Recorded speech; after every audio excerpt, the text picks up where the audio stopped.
I kept looking at myself, like, sitting on the... You have time? Oh, wait. Yeah. You want me to hold it? Yeah.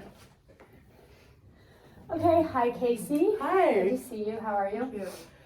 I'm good. It's been a really good day, but I'm also kind of stressed about some volleyball situations. So this is my third year at Taylor, and I've been playing volleyball here for, obviously 3 years. Yeah.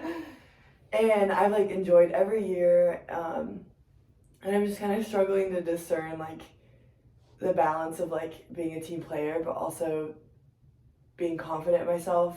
It'll make sense in a little bit. So I've been like the main setter the past couple of years. My freshman year, we ran a 6-2, which is like just with 2 setters. I don't know if you understand volleyball terms, but so a 6-2 is with 2 setters, and so like I would set when I was in the back row, and then the other setter would set when I was in the front row and I got to hit. But last year, like that setter left, and so like it's just been me as a setter, and like I love setting, I love being like the team leader, I love I don't know, I like being the main slice. But we have this she's gonna be a sophomore, I'm gonna be a senior next year, and she's pretty talented, like a good setter. She didn't play at all last year. But my concern is that we're gonna maybe go back to a 6-2, and like since we have so many great hitters, I wouldn't hit. So I'm just kind of like struggling because I feel really selfish, because I've been used to like playing all the way around and like not being subbed out at all, like since high school. And normally people have like that humbling moment like in college where like you were the top dog and then like you come to school and you're not anymore. I feel like I didn't have that moment, and I like feel awful saying it, but like I've just been able to play and like been really blessed and been really thankful to like always be on the court. But honestly, it's just like caused me a lot of anxiety thinking about this next season and like potentially only playing 3 rotations instead of 6 rotations. So, and like I'm also really close with this other setter, and sometimes like competition with playing time can like cause tension with the relationship. She was my prayer partner last season. Like we've just developed like a pretty good I don't know, bond, I guess. But yeah, I'm just like worried that I'm gonna like treat her differently or she'll treat me differently, because like it's not like she's getting any less playing time. She'd be getting more and I would be getting less if we end up like both setting and both playing. Even though selfishly, like I just want to be the player. Like I don't want her to play. So, I see how that could be scary, and just knowing that like you may like have that more like competitive side of like having to compete for your spot, like that's very like nerve-wracking, especially like you said, like you didn't have to like really do that up until probably next year, which like will be your senior year, you said. So that is scary. I think it will also kind of could like light a fire like underneath you to like even like go even like harder, but like I also understand how you're saying like you still want to be like that team player. So like how do you think you could like still be that team player but also like work your booty off to like make sure that like you still get to like play all of those like positions that like you want to play, and like kind of be like the top dog like you want to be? So that's a really good point, because I think if I would have had like someone else competing against me in the past, like I would probably be a better player because of it. But like since I haven't really had that, like I've gotten comfortable and like been really happy where I am as a setter. But now since like there is a sense of competition, like yesterday I was in the gym for like 4.5 hours. So it lights a fire like under me, and it lights a fire under her, and I can tell. But yeah, I think just, I don't know, knowing how to still treat her well and treat my team. I don't have a problem with treating people well, but like if something's on my mind, like something stresses me out, like it's obvious, like I kind of wear my heart on my sleeve a little bit. So I don't know, I just want us to have a good relationship, and if we end up running a 6-2, like I need to learn how to accept that and know like, okay, this is what's best for the team, and trusting like honestly, I get a little annoyed with Coach whenever she like slightly mentions the possibility of a 6'2". I look at her and I'm like, no, we're not doing that. Yeah. And I even have my roommates like, and people who've seen us play and like teammates, girls that have already graduated say like, oh no, Casey, like you are for sure gonna be like the setter. I sound so selfish like saying this. No, it's okay. It's okay. But like I do find a lot of joy in like the setter is like pretty much the quarterback like of a football team. Yeah. That's the comparison.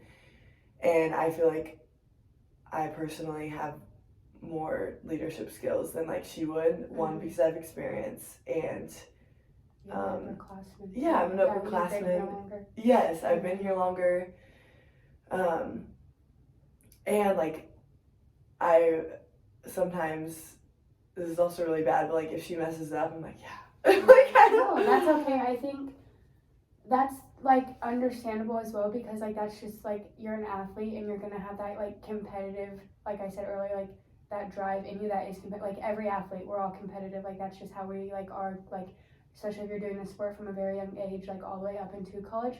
So like to feel that way is very common, and I'm sure she also is having like the same like feelings that you're having, and is also like very stressed. It's like all very understandable.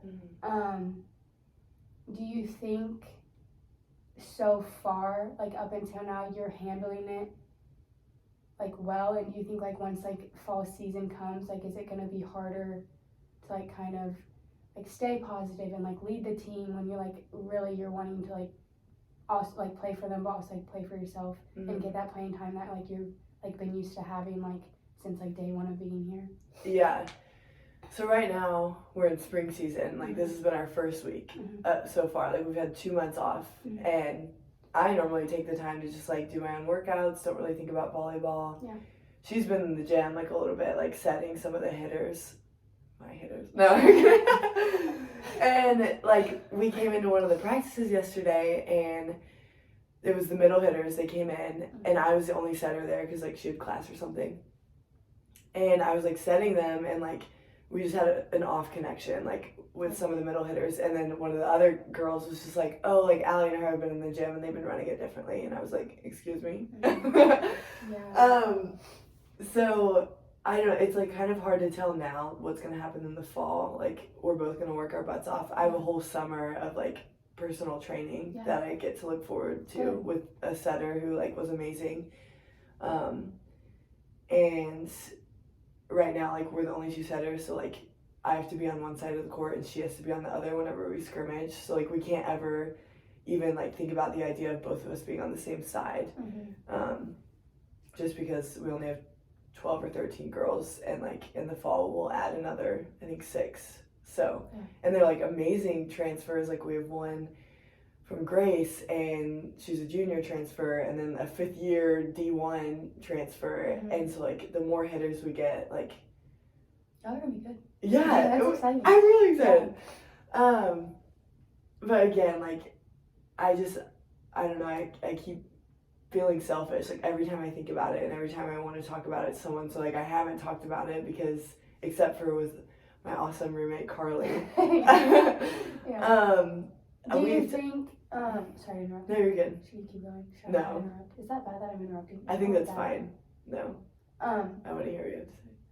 what was I gonna say? Oh, do you ever feel like, since you are like the upperclassman, would you ever like go to the like your coach and just be like, look, like this is literally how I'm feeling. Like I know like it may be bad that like I sound like a little bit selfish, but like this is the situation. Like I've like been like playing since like day one of being here. Like, can you just like give me some like advice literally from your coach on how to like handle this, and like since I am going to be a senior, like how to like lead the team well, but also do it to where I'm playing for not only like just the team but also for myself, and just like how would you go about like talking to your coach about this situation, or would you not talk to her about it? We've talked about it a little bit, and she's been really encouraging. I think she gets like weird about playing time, and whenever someone like comes up to her about playing time, she can kind of, it like has the opposite effect. Like she'll play you less, and I know it's weird. I mean, at least from what I've seen, like my roommate tried it a couple years ago. She wanted to be the outside hitter, and she kept asking coach, like, what can I do better? What can I do better? And like their relationship just got like pretty tense because I think all coach thought she cared about was playing time, even though she, in her mind, man, this is a great conversation. Yeah.